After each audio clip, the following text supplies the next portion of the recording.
estava Lázaro, a quem ele ressuscitara dentre os mortos. Deram-lhe, pois, ali uma cena. Marta servia, sendo Lázaro um dos que estavam com ele à mesa. Então, Maria, tomando uma libra de bálsamo de nardo puro, muito precioso, ungiu os pés de Jesus e os enxugou com seus cabelos, e encheu-se toda a casa com o perfume do bálsamo. Mas Judas Iscariotes, um dos seus discípulos, o que estava para traí-lo, disse: por que não se vendeu este perfume por 300 denários e não se deu aos pobres? Isso disse ele, não porque tivesse cuidado dos pobres, mas porque era ladrão, e tendo a bolsa, tirava o que nela se lançava. Lembrando que Judas ele andou com Jesus durante os 3 anos do ministério. Mas desde o princípio, Jesus Cristo conhecia todos os seus discípulos e disse que Judas nunca foi convertido. Ele disse assim, Judas é filho do diabo, Judas, o seu coração é maligno. Jesus ele sempre soube a respeito de todos os seus discípulos. Deus conhece de fato quem somos nós. Jesus, entretanto, disse: deixai-a, que ela aguarde isso para o dia em que me embalsamarem. Porque os pobres sempre os tendes convosco, mas a mim nem sempre me tendes.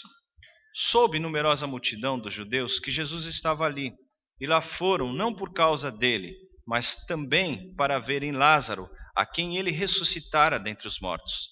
Mas os principais dos sacerdotes resolveram matar também Lázaro, porque muitos dos judeus, por causa dele, voltavam crendo em Jesus. Então, a ressurreição de Lázaro serviu de testemunho do ministério de Cristo.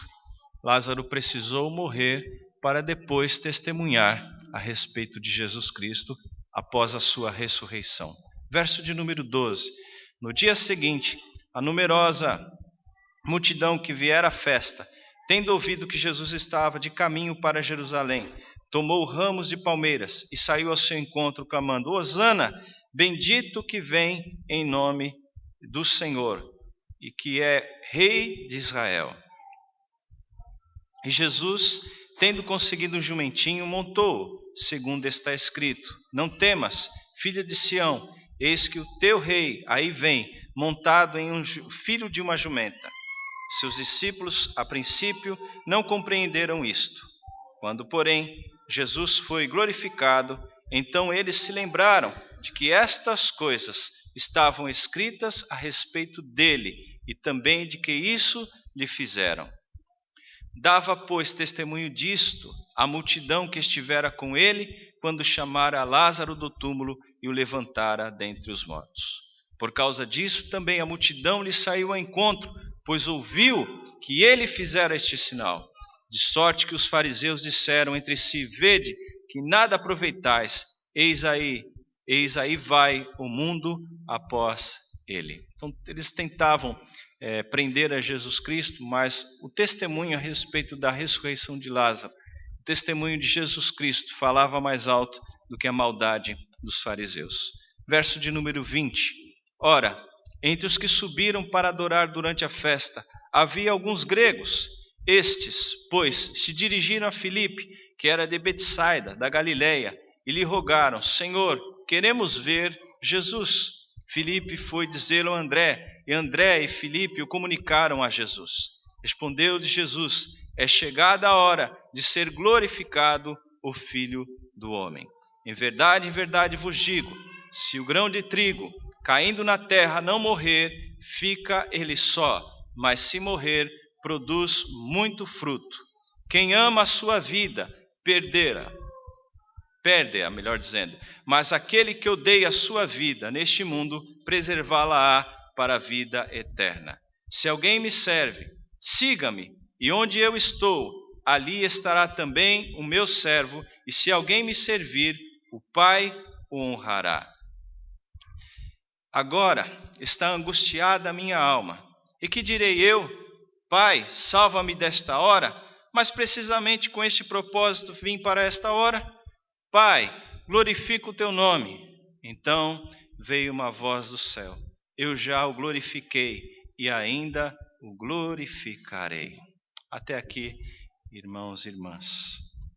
Queridos, tem uma frase que é mais ou menos assim, que não é maravilhoso o homem ter pisado na lua, mas a maravilha verdadeira é Deus vir ao mundo. É Deus, por meio de Jesus Cristo, vir a esta terra. O Evangelho de João ele trabalha bastante com esse assunto, que Jesus Cristo veio como homem, não veio como um espírito de luz, não veio somente como Deus, mas ele encarnou. Aquele que criou o universo pisou o pó desta terra. E isso foi impactante para os discípulos e para todos aqueles os quais Deus tem chamado através dos séculos. Como é bom andar com Deus, como é bom viver com Deus, como é maravilhoso sentir o amor de Deus, poder ler a Bíblia e saber que nós não estamos lendo um livro qualquer, orar e ter plena convicção que nós não estamos orando ao vento ou rogando preces a um Deus morto, mas falamos com aquele que é o Criador de todas as coisas e Ele, na sua infinita graça e misericórdia, responde às nossas orações. É maravilhoso isso, acordar todos os dias e saber que Deus Criador tem cuidado de todos nós. Porém, queridos, às vezes alguns deixam de ter esse gosto por Deus. Alguns ainda não têm esse gosto por Deus. E o que acontece, portanto, na vida destes, a verdade é que eles ainda não morreram para si mesmos. E nesta noite eu gostaria de meditar um pouco com vocês da necessidade de morrer para viver. Todo esse trecho lido por nós e o capítulo anterior tratam dessa questão, da necessidade de morrer para viver. E isto é necessário porque a natureza humana jamais assimilará o verdadeiro sentido de adorar e servir a Deus. Naturalmente, o homem ele não consegue ter comunicação com Deus. É impossível, naturalmente, nós orarmos e Deus ouvir a nossa oração. Isso é tão impossível, isso é tão improvável, e nós vemos a necessidade de Jesus Cristo ter vindo ao mundo. Aquele que sempre existiu, criou todas as coisas, se esvazia de toda a sua glória, de todo o seu poder, e vem na simplicidade de um bebê. Sujeito a todas as situações dessa terra, sujeito à maldade do ser humano, como Jesus Cristo experimentou todos os seus dias. Se fosse possível ao homem aproximar-se de Deus por sua própria justiça, por seus métodos, por seus recursos, Jesus Cristo não precisaria ter vindo ao mundo. Ainda mais, isto fica provado através do sacrifício de Jesus Cristo. Ele dá a própria vida. Ele diz assim: ninguém tira a minha vida, eu a dou de forma espontânea. E Jesus Cristo, ao dar a sua própria vida e ao morrer por nós, ressurge ao terceiro dia, mostrando que o homem não pode fazer isso. Portanto, naturalmente, o homem não pode se aproximar de Deus. Olhando para o contexto do nosso texto, nós vemos a história de Lázaro. Como já frisei anteriormente, Lázaro só pôde desfrutar plenamente da comunhão com Cristo após a sua ressurreição. Então, primeiro ele morre, para depois ressuscitar. E no nosso texto nós vemos inicialmente no verso de número 3, a irmã de Lázaro. Estava ali colocada uma ceia e Marta servia. E Maria então tomou um vaso e vai até Jesus Cristo, quebra ali aquele vaso e unge os pés de Jesus Cristo, e o perfume do bálsamo exala por toda a sala. E Judas não entendeu isso.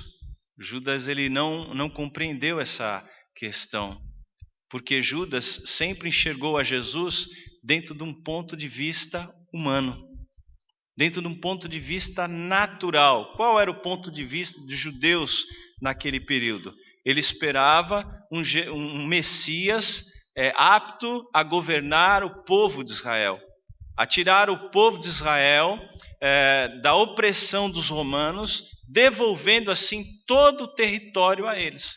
E essa é a luta deles até hoje. Então, ouvimos nesses últimos dias dos atentados na faixa de Gaza, quando se intensificou a luta, e eles agora estão pensando em proibir os assentamentos dos judeus. Então, essa é a luta deles até hoje. E até hoje eles esperam a vinda de Jesus Cristo, porque a perspectiva deles era simplesmente, puramente, uma perspectiva natural, material, voltada para as suas necessidades do agora. Mas desde o princípio, Deus proclamou que Jesus Cristo viria para sanar o maior problema do ser humano, que é o pecado. Porque o pecado gera morte eterna. O pecado tira o ser humano da presença de Deus. O pecado, ele mata os nossos sentimentos em relação a Deus. E, portanto, aquele que ainda não morreu para o pecado, está vivo para o pecado. Quem está vivo para o pecado está morto para Deus. Não pode, não consegue ter comunhão com Deus. Por mais que seja uma pessoa boa, por melhor que seja o seu discurso, por mais correto que essa pessoa seja diante da sociedade, e aos seus próprios olhos não tenha culpa alguma, diante de Deus essa pessoa está morta, porque ainda não morreu. Essa figura é muito usada no Evangelho de João, a necessidade de morrer primeiro. Nós vemos no capítulo 3, quando o principal da sinagoga, um homem extremamente religioso, provavelmente guardava muitos dos costumes do Velho Testamento, da lei dos judeus, guardando o sábado, as festas, os sacrifícios, o dízimo e outras questões mais. Ele vai até Jesus Cristo e Jesus Cristo diz assim: olha, Nicodemos, se você não nascer de novo, você não entrará no reino dos céus. E aquele homem ficou assustado porque ele pensou em voltar para o ventre materno.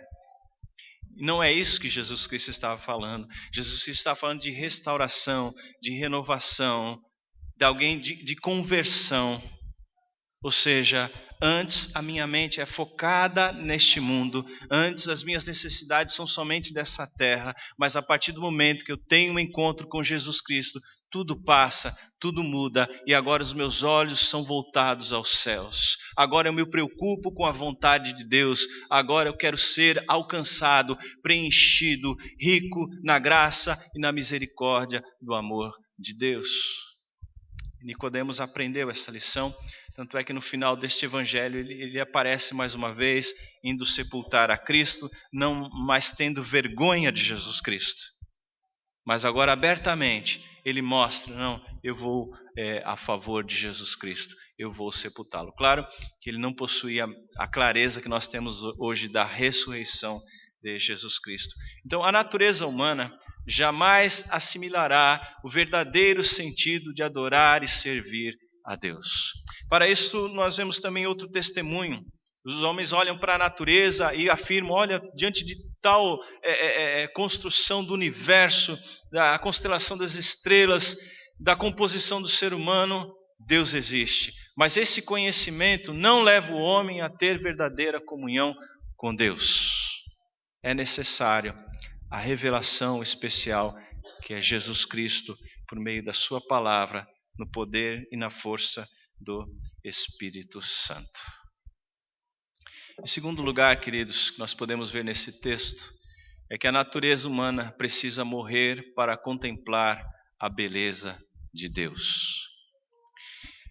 Eu pego o exemplo de Lázaro mais uma vez, falando que Lázaro precisou primeiro morrer para depois viver debaixo do poder, da graça de Deus, testemunhando da realidade de Jesus Cristo. E pego também a analogia do vaso de Maria, quando ela vai e quebra o vaso aos pés de Jesus. E somente após esse vaso ser quebrado, as pessoas puderam sentir o aroma do perfume. A Bíblia nos diz claramente, nós lemos a respeito disso em 2 Coríntios capítulo 2, nós somos o bom perfume de Cristo.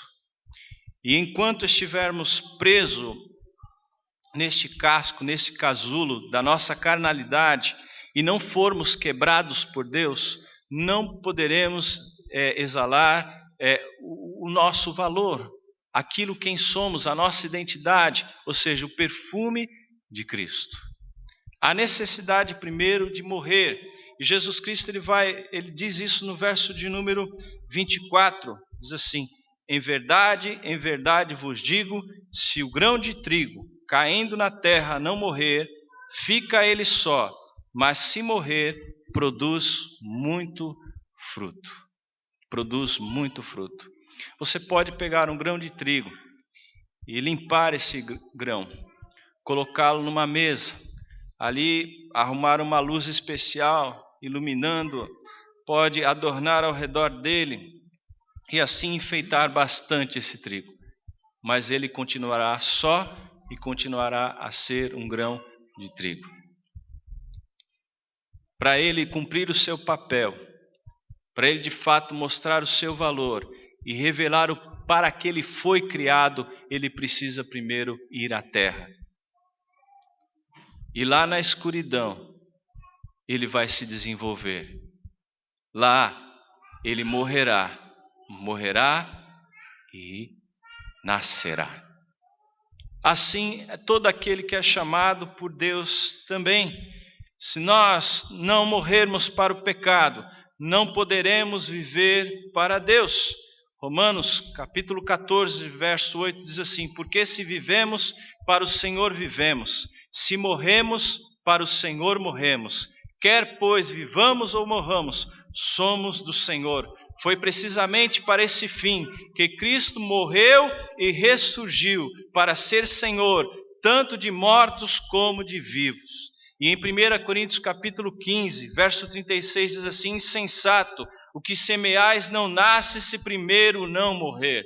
Se nós quisermos viver com Deus, de fato desfrutar da vida com Deus, de todo o poder do reino dos céus, ter uma vida diferenciada, a paz de Jesus Cristo, precisamos morrer para a nossa carnalidade. Precisamos morrer para a nossa carnalidade. O povo, o qual estava andando com Jesus, não percebeu isso também. Eles recebem a Jesus Cristo. No nosso texto nós podemos ver isso no verso de número 13. Saúdam a Jesus Cristo dizendo Hosana, quer dizer salve, bendito que vem em nome do Senhor, citando lá o Salmo 118.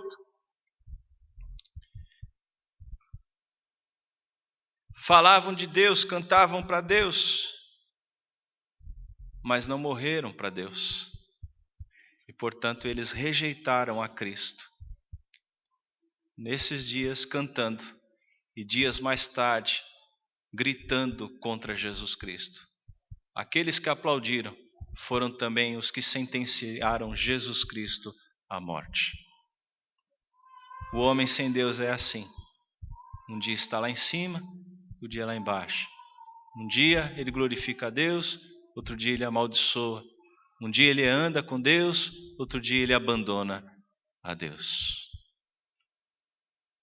Dessas pessoas que viram Lázaro também ressurreto, foram testificar por curiosidade, chegaram, olha, é Lázaro mesmo, ele está vivo. Mas o milagre da ressurreição de Lázaro não adiantou nada para eles. Quem sabe, dias mais tarde também eles gritaram, crucifica-o, crucifica-o. Milagre não converte ninguém. Mudança de vida não converte ninguém. A conversão é algo provindo da graça de Deus. É o Espírito Santo convencendo que nós somos pecadores. O que muda a nossa vida é morrer para nós mesmos e vivermos para Deus. Isso é reforçado em todos os evangelhos. Mateus 10, Mateus 16, Marcos 8, Lucas 17, todos falam a mesma coisa. Qualquer que procurar salvar a sua vida perderá, e quem perder a sua vida, preservá-la-á.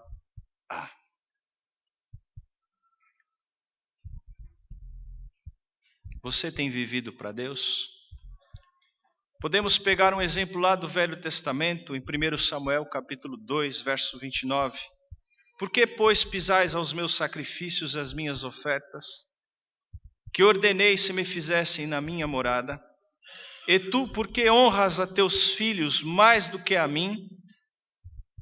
Para tu e eles vos engordares das melhores de todas as ofertas do povo de Israel? Portanto, diz o Senhor, Deus de Israel, na verdade dissera eu, que a tua casa e a casa de teu pai andariam diante de mim perpetuamente. Porém, agora, diz o Senhor, longe de mim tal coisa, porque aos que me honram, honrarei, porém os que me desprezam serão desprezados. É Deus falando com o profeta Eli. Ele honrava mais os filhos do que a Deus. Por isso Jesus Cristo diz assim, olha, quem não deixar pai e mãe, por minha causa não é digno de mim. Deixar é nesse sentido, a quem você honra mais, a quem você obedece mais, ao homem ou a Deus. E é nesse sentido que aqueles que já são convertidos precisam morrer a cada dia, priorizando Deus em sua vida. E não deixando que Deus seja uma opção qualquer. A natureza humana precisa morrer para contemplar a beleza de Deus.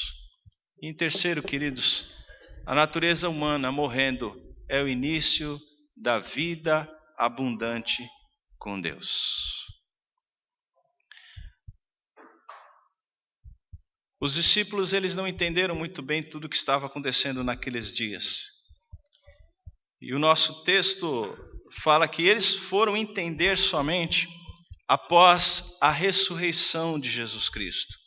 Quando Jesus Cristo ressurgiu, aí sim tudo isso ficou claro para eles.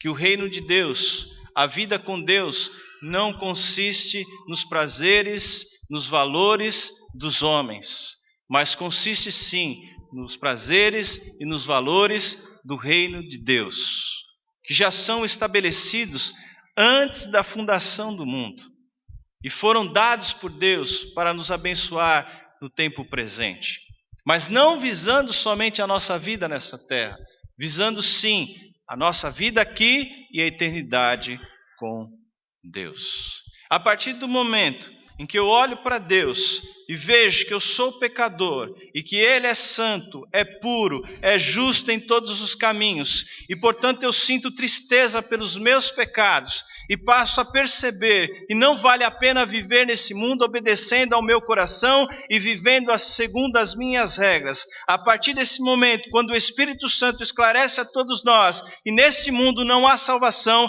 e salvação só existe em Jesus Cristo, eu morro para essa terra.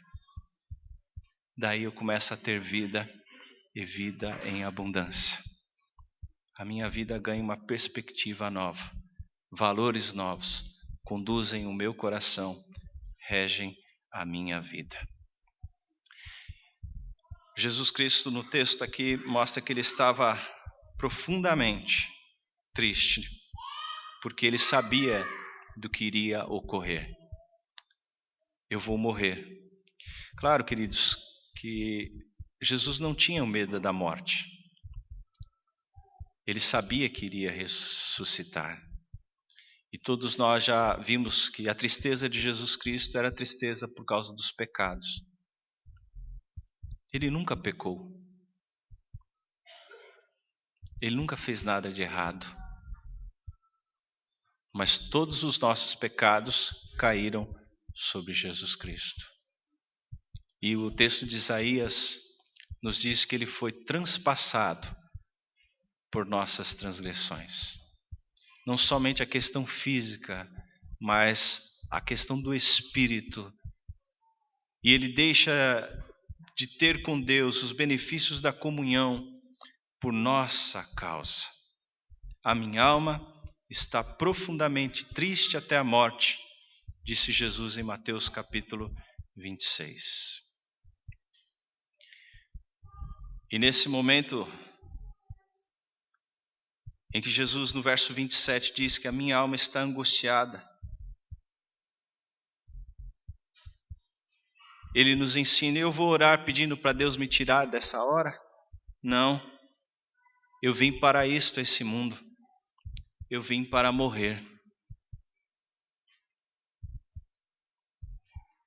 Daí vem uma voz, no verso de número 28.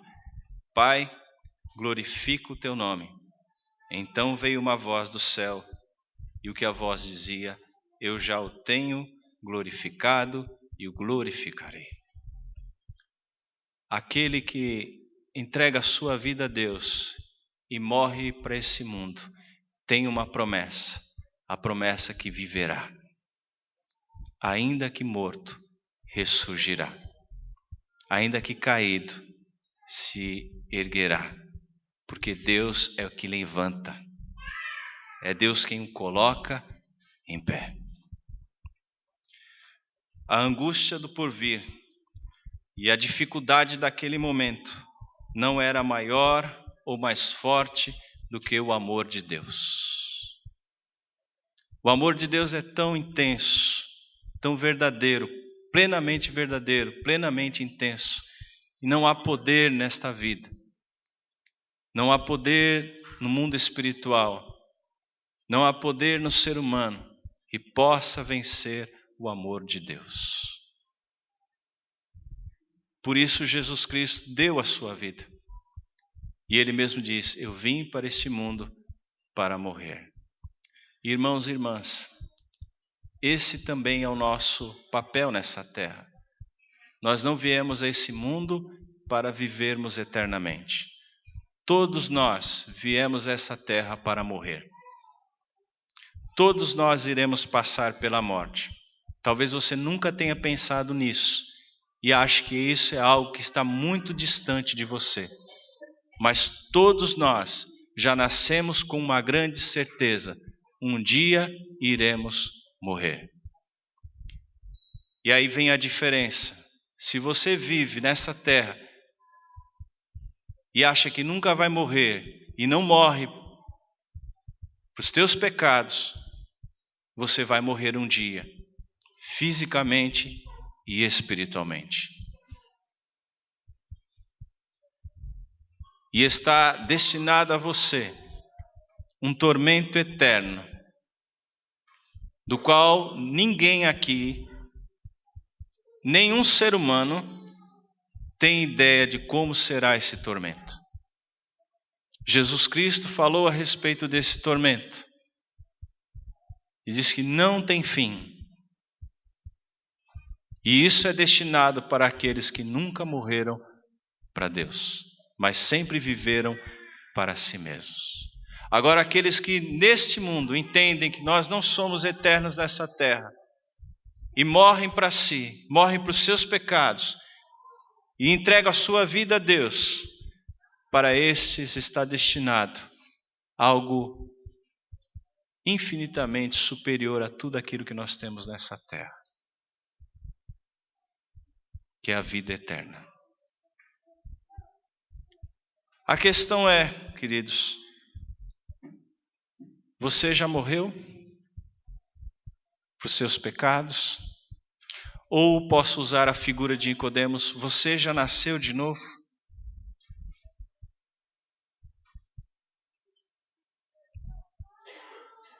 E isso implica em mudança de vida.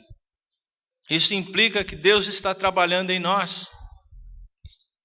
A cada momento Deus dispensa favor, graça, misericórdia para com aqueles que se entregaram a Ele, que pela graça de Deus são chamados por Deus desde a eternidade, a ponto de nós encontrarmos em Filipenses capítulo 1, verso 6, o seguinte: estou plenamente certo de que aquele que começou boa obra em vós há de completá-la até o dia de Cristo Jesus.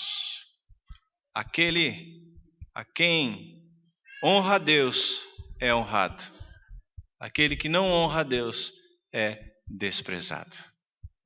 Diante disto, queridos, nós vimos, finalizando a nossa mensagem, da necessidade de morrer para viver. Enquanto você não se entregar totalmente a Deus, enquanto você não colocar todo o seu ser na mão de Deus e pedir: Senhor, faça morrer a minha natureza pecaminosa. Quebra, Senhor, esse vaso, para que este venha exalar o bom perfume de Cristo. E enquanto o oleiro não trabalhar, você não terá a bênção da vida e vida em abundância. É impossível, queridos, nós burlarmos aquilo que Deus decretou na eternidade. E o que Deus decretou foi o nascer de novo. Se não nascer de novo, não verá o reino dos céus. E a você que já é convertido, você precisa rever os seus conceitos, a sua vida e observar. Há alguma área na sua vida ainda que precisa morrer? E a resposta sempre será positiva, porque nenhum de nós somos perfeitos. E precisamos ser aperfeiçoados por Cristo Jesus. E todos os dias precisamos fazer morrer a nossa natureza pecaminosa. E isso o fazemos quando nos apresentamos diante de Deus em oração, em leitura da palavra, arrependidos verdadeiramente dos nossos pecados. A palavra de Deus nos diz assim: humilhai-vos, portanto, sob a poderosa mão de Deus, para que Ele em tempo oportuno vos exalte. Humilhai-vos, deixe o seu orgulho de lado, deixe os seus conceitos de lado. Ande com Jesus Cristo, se entregue a Jesus Cristo, busque a Jesus Cristo, confesse os seus pecados, se arrependa dos seus pecados, mude de vida. Porque só assim você vai experimentar da vida e vida em abundância. Só assim. Reforçando toda essa questão da necessidade de morrer para viver. Hoje nós vamos celebrar a ceia. E a ceia do Senhor traz esse conceito. Isto é meu corpo, que é dado por amor de vós. Fazei isto em memória de mim. Não somente participando da ceia, mas vivendo esse aspecto da ceia. Eu morri para o mundo e vivo para Deus. Você morreu para o mundo? Você vive para Deus? Que Deus nos ajude, que Deus nos ilumine. Vamos curvar as nossas frontes.